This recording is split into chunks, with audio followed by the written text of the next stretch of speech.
Ok, c'est Sinox. Donc on est avec Taniki Larson. Ouais, ça va ou quoi, frère? Tranquille?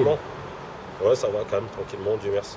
Il fait beau, on profite. Moi, je t'ai connu, je vais pas te mentir, sur le morceau La Rumeur dit. Ouais, bah ouais, comme beaucoup de gens. Voilà, pour les arrivistes qui n'ont pas suivi un peu ce morceau, parce que c'est vrai qu'il a un moment déjà ce morceau. Ouais, 2008, 2009, quelque chose comme ça. Mais en fait, moi, je rappais déjà avant. Je rappais depuis longtemps. Mais on va dire, c'était pas, je m'en foutais, quoi. Je rappais, je balançais des sons comme ça, par-ci, par-là. J'ai fait le morceau La Rumeur dit. La rumeur dit que Ali est un voleur, Ali Baba et les 45 voleurs. Que Zénix serait marié à Kaina Samet, qu'Orosco ne serait pas le boss du 7-7. La rumeur dit que B2O serait juif, que Youssoufa grâce à Popstar serait riche. La rumeur dit que Laurent Bounot serait le patron. La rumeur dit que Bouscapé se la raconte. Je crois que c'était une première dans le rap français. Bah ouais, une première dans la manière dont j'ai apporté le truc. Même pas dans le rap français, dans le rap tout court. Même au stade, ils font pas ce que je fais. Sincèrement, ils font pas ce que je fais au stade. Je suis loin dans la création, on va dire. Mais Van Gogh, on le connaît maintenant, mais à l'époque, il était pas kiffé, toi. Mais je suis loin dans la création première. Il y avait qui encore? Je sais plus, toi. Mais en fait, c'était un truc subtil. C'était des rumeurs. Parce que j'ai entendu des rumeurs beaucoup plus graves que celles que j'ai balancées. Toi, j'ai pas voulu aller crash, dire ouais, toi, tu t'es fait goumer par lui, on t'a volé 50 kilos. Tu sais, on connaît toutes les histoires. Après, des fois, c'est faux. J'ai voulu aider. J'ai voulu faire un truc sympa et apporter mon délire. Mais t'as dû recevoir des menaces après, non? Ouais, franchement, vite fait, c'est des menaces, comme on dit, des trucs de cours de récré. Mais j'ai laissé, toi, je voulais pas non plus m'envoyer dans des problèmes pour du rap, de merde. Parce qu'après, ce qui dit, moi, des problèmes, c'est ma famille, des zincs, des potes. Donc, toi, j'ai pas envie d'amener des gens pour des conneries comme ça, toi. J'avais reçu des menaces et tout. J'avais reçu des menaces, on m'a dit, ouais, faut venir dans tel studio, on va faire une vidéo d'excuses, tout ça. J'ai dit, ouais, j'arrive, mais j'y suis jamais allé. J'ai continué à aller dans mon studio, tranquille et calme. Parce que je crois que ça a été réalisé par French Cut, c'est ça, hein? Ouais. Qui à l'époque, lui, avait fait beaucoup de rappeurs pour beaucoup de clips pour tous les rappeurs. Ouais, French Cut, c'était une équipe. Franchement, ils étaient une centaine, je crois. Si je me trompe pas, ils étaient une centaine. La plupart des figurants qu'il y avait dans le début du clip, c'était des appartenants à French Cut. Il y avait même le daron d'un des réalisateurs, je crois. Ils faisaient du bon taf, mais tu sais, quand on est beaucoup, c'est compliqué à gérer. Après, je connais pas leurs histoires internes. Ouais, je crois qu'ils avaient géré Caris, ils avaient géré l'artiste à un moment donné. Ouais, Caris, l'artiste. Ils ont clippé plein de monde. Ils ont clippé Diams, Mokobe, Rof, je me souviens. TLF. TLF, ouais, je sais pas, sûrement. Ouais, TLF. Si, GTA, je crois. Ouais, exact. Ouais, bah c'était pas mal. Moi, j'aimais bien, toi. Camel ancien, ils ont fait beaucoup de Camel anciens. Et voilà. Après, bon, c'est compliqué. Hein. Mais bon, je pense que chacun s'en sort bien. J'ai gardé des bons contacts avec certains. Adil, Kinan, qui habite, je crois, vers le Qatar, un truc comme ça maintenant. Et voilà, tranquillement. Et là, récemment, t'as refait parler toi avec un morceau polémique. Ouais, Kidnappé Maître Gims. Mais entre-temps, j'ai balancé plein de sons, toi. C'est ça le problème en France. C'est que des fois, je vais voir des commentaires, ouais, ils cherchent le buzz, le rappeur, ils cherchent des conneries, mais qu'est-ce que tu racontes, frère? C'est des hypocrites, les mecs. Parce que moi, entre-temps, j'ai balancé de temps en temps des morceaux sur Internet. Des morceaux comme Casino, j'ai mis de la plume, de la vraie plume. L'accord de coup, j'ai mis de la plume. Mais les mecs, ils vont pas cliquer. Ils vont cliquer quand il y aura qui Kidnappé Maître Gims ou Booba va te faire enculer. Là, ils vont cliquer, quoi. Là, ils vont cliquer, ils vont mettre leur like, ils vont faire leur faux compte, ils vont commencer à mettre leur dislike. C'est des hypocrites, les mecs. Donc moi, j'apporte des trucs nouveaux. J'ai même fait un son, j'avais fait un morceau Mr Flash il y a quelques années. Je m'étais mis dans la peau d'un paparazzi. J'ai fait le clip à Cannes. Toi, j'ai fait le clip à Cannes pendant le festival. Et je me suis vraiment mis dans la peau de paparazzi. Ça fait que dans le clip, tu vois Paris Hilton, tu vois Thierry Ardisson. Tu vois, j'apporte des concepts que même les ricains ne font pas. Dans mon clip, il y a Paris Hilton. On l'a filmé comme un vrai paparazzi. Tu vois, des trucs comme ça. Mais si je suis en maison de disque, je te jure que je serais loin. Je serais loin avec ce genre de concept. Je serais peut-être à des 200, 300 000 ventes faciles. Les mecs, ils font les sourds, mais au bout d'un moment, quand la bombe, elle frappe. Mais tu veux dire, ça, c'est de la faute de qui? Du public? Des médias? Non, le public, c'est pas vraiment de leur faute. On va dire, les médias, ils jouent pas le jeu. Et après, peut-être que moi non plus, je joue pas le jeu. Parce que moi, je balance et je fais pas non plus les efforts nécessaires de la com. La com, ça veut dire payer. Il faut payer aussi les com. C'est pas gratuit. Payer l'agent de presse qui va, lui, va envoyer ça à tel site. Il faut les rincer, c'est comme ça, de toute façon. Tout le monde veut gagner sa part du gâteau. Donc voilà, il faut mettre l'oseille, il faut faire les choses comme il faut. Moi, j'ai pas forcément envie tout le temps de mettre l'oseille. Parce qu'avant, on va dire, à l'époque, c'était vraiment que la musique qui payait, toi, l'artistique. Aujourd'hui, on est dans le délire. D'aujourd'hui, tu me connais pas, Je fais un morceau là ce soir dans ma chambre à poil. Je fais 3 millions de vues. Demain, je peux finir chez Cyril Hanouna. Voilà. C'est comme ça maintenant, il faut s'adapter. Et parle-nous justement pour les gens qui n'ont pas écouté, Kidnapper Maître Gims en fait. C'est quoi en fait ce truc-là? Kidnapper Maître Gims, tu vois, j'ai mis une cover de. Comment ça s'appelle? John Le Rouge, quoi. John Le Rouge du Mentaliste. Tu vois, c'est un espèce de tueur en série. Et Kidnapper Maître Gims, c'est un concept où je le kidnappe parce que déjà il passe tout le temps à la radio, à la télé. Je ne vais pas kidnapper un mec de Château d'Eau non plus. Toi, je ne vais pas kidnapper un trimard. Je kidnappe le mec que si je le ramène dans mon album, il fait le refrain. Donc c'est kidnapper pour le ramener sur un morceau? Ouais, voilà, pour ramener son morceau, tu vois. Pas kidnapper pour lui prendre son argent? Non, j'ai rien à foutre de son argent. Dieu merci, il a pris des sous. Mais c'est vraiment pour le ramener dans mon album, pour qu'il pose, pour me faire décoller. Toi, c'est un concept, toi. C'est un concept de lui-même, il a écouté, il a partagé le morceau. Là, j'ai vu Laurent Bounot, il a partagé le clip. Donc, toi, je touche les bonnes personnes, on va dire. Parce que c'est un clip assez conceptuel, en fait. Ouais, je suis dans une salle, genre vraiment le psychopathe, avec les photos d'artistes et tout, des photos de Gims et tout. Et moi, je cherche à l'aéroport, je vais à Universal aussi à sa recherche, devant le magasin Watibé, et j'essaie de rentrer à Skyrock. Et vraiment, on a amené le concept, c'est d'apporter un truc nouveau, toi. Et quand t'es trop, on va dire, t'es trop différent, c'est un peu compliqué. Si tu suis la masse, ça passe mieux, parce que les gens ils sont habitués. Mais quand t'es un martien, bah, là, c'est un peu compliqué, toi. Tu te considères un peu comme un martien, quoi? Ouais, je me considère comme un martien, carrément. Quand j'écoute ce que je fais, ce que les autres font, ce qui est bien aussi la musique, toi. Je veux pas dire que c'est nul, mais on n'est pas dans je suis dans un autre monde. C'est comme, je sais pas, les Américains, ils arrivent aux États-Unis, en Amérique latine, ils découvrent des Incas, ils pètent des plombs, ou ils arrivent en Afrique, ils voient que des négueuses comme ça, c'est chaud, toi. Et c'est assez conceptuel ce que tu fais quand même. Comme musique, ouais. Ouais, mais après, je peux avoir des sons comme tout le monde. Mais j'aime bien me prendre la tête à apporter un truc nouveau. Après, je suis aussi comme ça, de nature. Donc, je suis un peu spécial. Donc, ça se ressent dans mes sons. De toute façon, mon EP s'appelle Folie Humour Noir, FHN. Il y aura beaucoup de choses différentes. Mais je vais en parler un peu de ce EP. Ça arrive quand? Il y a quoi dedans? Est-ce qu'il y a des invités?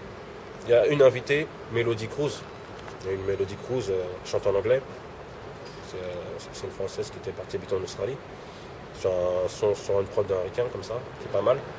Sinon c'est que des solos, mais je prévois des feats, j'ai plein de potes, des mecs qui rappent lourd, toi, Rabat Mark Jackson, qui est lourd aussi, Thiers M16, Amin Dada, et j'ai beaucoup de proches qui sont bons, toi. Et je vais essayer, toi, de pousser le truc pour pouvoir les amener avec moi. Progressivement, quoi. Ouais. Et ramener un concept, pas faire de feat pour de feat. Moi, j'agis pas comme ça, en fait. Ouais, c'est ça que tu me disais tout à l'heure, je disais, est-ce qu'il y a des têtes dans ton projet? Tu me disais, non, pas besoin. Non, j'ai pas besoin, j'essaie de faire des... J'ai balancé un morceau avec Lino et Green il n'y a pas longtemps sur Internet. C'est un morceau que j'avais enregistré. J'avais posé avec Lino il y a quelques années, vite fait. Et Green, j'ai fait poser récemment. Et on a remixé l'instru par Marcus Lovinski. Il travaille chez Rimka. Le mec qui travaille chez Rimka. Le morceau, il datait, il était dans mon ordinateur. J'ai plein de disques d'or comme ça dans mon disque dur. J'en ai à l'appel. Et mes potes, à chaque fois, me disent, et là, il y avait un mec qui faisait une compile, je vais passer le son. Quoi. Pour te dire, je suis pas un gars qui est pressé de sortir pour sortir. Mais j'ai plein de sons de ouf. Donc, ça va. Et j'ai l'impression que tu te prends la tête quand même des fois dans l'écriture. Bah, c'est ça. En fait, je me prends la tête dans l'écriture, je me prends la tête dans tout ce que je fais. Je suis perfectionniste. Donc, c'est normal. Et après, il y en a qui vont trouver ça simple. Toi, des trucs comme Kidnapper Maître Gims, c'est la rumeur. Mais il faut le trouver, le truc. Et là, c'est des morceaux qui sont beaucoup, on va dire, plus grand public. Après, dans mon EP, j'ai des morceaux vraiment avec de la rime poussée, de la rime vraiment poussée, comme Larson de la Fontaine, Charlie Hebdo, qui va pas tarder à arriver. Et justement, Charlie Hebdo, c'est par rapport à Charlie Hebdo? Ouais, c'est ça, Charlie Hebdo. Et là, si je peux me permettre une petite question d'actualité, t'as suivi ce qui s'est passé avec Stromae, justement? Ouais, j'ai suivi, justement, ça m'est venu là, en fait, le thème. Charlie Hebdo, il m'est arrivé là. Je regardais son truc là, je me suis dit, c'est quoi le délire? Mais c'est pas vraiment que la photo, toi, parce que eux, on va dire, c'est leur concept. C'est surtout ce qu'il y a autour, le problème. C'est que, voilà, qu'ils vont pleurer, Stromae. Tu sais, c'est pas bien ce qu'ils ont fait à Stromae. Ils vont pleurer. Ouais, toi, tu valides pas du tout ce truc-là, quoi. Non, je valide pas. Mais qu'ils vont dire, ouais, là, c'est rien, il faut pas. Tu sais, par exemple, le petit Syrien, là, qui était par terre, là. Ils ont dit qu'il allait finir. Au bord de la mer, là. Ouais, violeur ou je sais pas quoi, là. Ils avaient mis un petit Syrien. Toi, là, les gens vont dire, oh, c'est rien, c'est de l'humour. Des fois, c'est pas de l'humour. Il faut savoir, en fait. Soit on rigole de tout, soit on rigole de rien. Mais il n'y a pas, t'as le droit de rigoler de eux, mais t'as pas le droit de rigoler de eux. C'est ça qui me dérange. Donc là, je vais balancer le morceau Charles Hebdo. Donc ça, c'est le prochain titre qui arrive? Ouais, et on va voir si on a le droit de dire ce qu'on veut. Parce qu'il y a vraiment des rimes, il y a vraiment du son, vraiment des rimes. Donc on va voir si on a le droit de dire ce qu'on veut, si la liberté d'expression c'est du bluff. Donc on verra bien. Et ça va arriver quand justement ce projet? Bah là, le P de toute façon il sera en téléchargement, quoi. Il sera en téléchargement légal, il arrive pour juin. Juin? Juin, j'ai pas encore la date, je la donnerai. Parce que des fois ça porte la poisse. Je vais te donner des dates après. Comme le clip du Kidnappé Maître Gims, on l'avait fait il y a un peu plus de temps, il y a un peu plus longtemps, toi. Le clipper, quelques jours avant que je balance le clip, il se fait cambrioler. Ceux qui ont volé les images. Par rapport à ça ou pas rien à voir? Non, par rapport à d'autres choses, je sais pas par rapport à quoi lui. Il avait ses soucis. Donc il cambriolé. Fait que nous-mêmes, après on a dû se mettre dans la peau des cambrioleurs, venir, avec pied de biche aussi, récupérer des images. Voilà. Voilà, encore on se retrouve en 2016, faire un clip. Mais bon, c'est la life, hein, pas le choix. Et tout ça en indépendant? Ouais, on est en indépendant. Mais de toute façon, aujourd'hui, l'indépendant, ça va. Ça va. Moi, j'étais en contact avec Musicast l'année dernière. J'étais même parti pour un album fini. J'avais fini un album et tout. Fini un album, masterisé, tout ça. Mais je suis trop difficile. À un moment, toi, je voulais plus le sortir. Parce qu'il y a des trucs qui ne me correspondaient plus. C'est ça mon problème. Par rapport au business ou par rapport à la musique? Non, par rapport à la musique. Je suis trop difficile en fait. Et quand je sors un son, je suis jamais satisfait à 100%, mais je sors parce qu'il faut le sortir. Sinon, je vais jamais sortir mes trucs, je vais le garder, je vais réfléchir. Ouais, c'est toujours peaufiner. Ouais, c'est mon défaut. Et là, je me suis mis. Là, c'est fini. Là, ça va arriver. Ils vont s'en prendre bam, bam, bam, bam, bam. Claque sur claque. Franchement, le P, il est bon. Des très très bons titres. Dilemma, une chanson d'amour un peu conceptualisée. Il y a Cyril Hanouna, que je t'ai pas fait écouter, j'ai oublié de te le faire écouter. J'ai Arsène Wenger, un morceau sur les paris sportifs. Ah ouais, Arsène Wenger, je l'ai écouté, ça a été mon coup de cœur. Hein. Ouais, bah il est lourd celui-là, il est lourd. Il est dans son. Je pense qu'il y a beaucoup de gens qui vont se reconnaître et qui vont valider le morceau. Ouais, non, c'est vraiment, j'essaie d'apporter un nouveau monde, quoi. J'essaie d'apporter un truc différent. Ça sert à quoi de faire comme tout le monde? Je peux faire comme tout le monde. Mais ils sont déjà pleins à le faire, ils le font bien, donc pourquoi on va faire pareil? Je rappe depuis longtemps. Pas besoin de faire et ça. T'as vu le game évoluer? Ouais, j'ai vu le game évoluer. Franchement, le premier rap français que j'écoutais, c'est Kerry James Rap Attitude, il rappait avec Solar, il devait avoir 9 ans, 10 ans. Il voulait pas aller au service militaire, je crois. C'est là que j'ai commencé à écouter du rap français. Après, j'ai commencé à écrire, c'était avec l'album de Nas. L'album de Nas et Sage Poète de la rue, le premier. Qu'est-ce qui fait Marcel et Sage? Après, il y avait les 7 corrompus, des groupes de chez nous, toi. Et voilà. Et là, maintenant, je suis déter. Là, je suis déter là pour. On sent que t'es reparti pour prendre les commandes un peu. Voilà, je suis parti, tu vois pas, je me suis mis en mode militaire. Ça y est, treillis. Ouais, je suis prêt. Je suis prêt, franchement, je suis prêt là. On va bien rigoler. Les mecs, ils vont voir qu'il y a des sons pas mal, du tout. Et je suis confiant parce que je sais très bien ce que je veux sur le son. J'ai laissé trop de temps comme ça, rien foutre. Après, tu vas critiquer les autres, mais toi, tu fais rien. Et moi, je suis pas trop dans la critique. Toi, je gaze, mais c'est de l'humour. Et même, on sent que t'es un passionné. Ouais, non, mais je suis un passionné. De toute façon, pour rapper, il faut être passionné. Hein. Du coup, sinon, tu cherches le genre art. Si tu cherches le genre art, c'est pas trop rare. Il y a plus d'argent à prendre ailleurs, on va dire. Ouais, après, voilà, il faut que tu fasses de l'afro-trap peut-être. Avec le showcase, tu vas faire plus de genre art.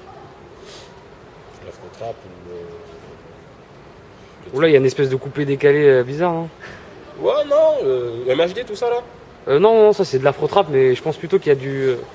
C'est ni de l'afro-trap, ni du zouk. Ouais, voilà. Ouais, non, mais ça après, c'est un délire comme Coller la petite, tout ça là. Ouais. Ouais, mais ça après, tu fais du genre avec ces conneries. Hein. C'est pas des conneries, toi, ça touche un peu, c'est marrant, quoi. Ça va. Non, il y a l'afro-trap là, un petit qui est pas mauvais du tout là, Y Duvet. Je sais pas, t'as suivi un peu? Non. Franchement, il est bon, le frère. Là. Il est bon.